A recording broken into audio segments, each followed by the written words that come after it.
Upcoming ప్రోమోలో సుమతి రామ్ సీతను చూసి చాలా ఆనందపడుతూ ఉంటుంది. అలాగే సీత మధుమిత అన్నయ్య కూతుర్లు తనకి మేనకోడళ్ళు. అలాగే సీత రామ్‌ని పెళ్లి చేసుకొని తన కోడలయిందన్న విషయం తెలుసుకొని చాలా హ్యాపీగా ఫీల్ అవుతూ ఉంటుంది.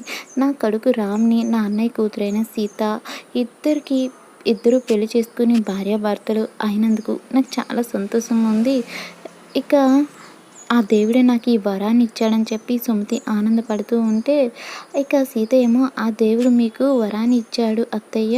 కానీ ఈ మహాలక్ష్మికి మాత్రం మీరు మర్చిపోలేని శిక్ష విధించాలి అత్తయ్య" అని చెప్పి సుమతితో అంటూ ఉంటుంది సీత. దాంతో రామ్ కూడా కోపంగా "అవునమ్మా, నిన్ను మాకు దూరం చేసిన ఈ రాక్షసిని ఏం చేయాలో చెప్పు" అని చెప్పి రామ్ సుమతిని అడుగుతూ ఉంటే, మహాలక్ష్మి టెన్షన్ పడుతూ "రామ్, నిన్ను సొంత తల్లిలా పెంచానురా. మీకోసం పిల్లల్ని కూడా కనలేదు" అని చెప్పి మహాలక్ష్మి రామ్‌ని కన్విన్స్ చేయబోతూ ఉంటే, రామ్ ఏమో మహాలక్ష్మిని మెడపట్టి బయటికి గంటేయబోతూ ఉంటాడు. మరి ఏం జరగబోతుంది అప్కమింగ్ ఎపిసోడ్‌లో చూద్దాం.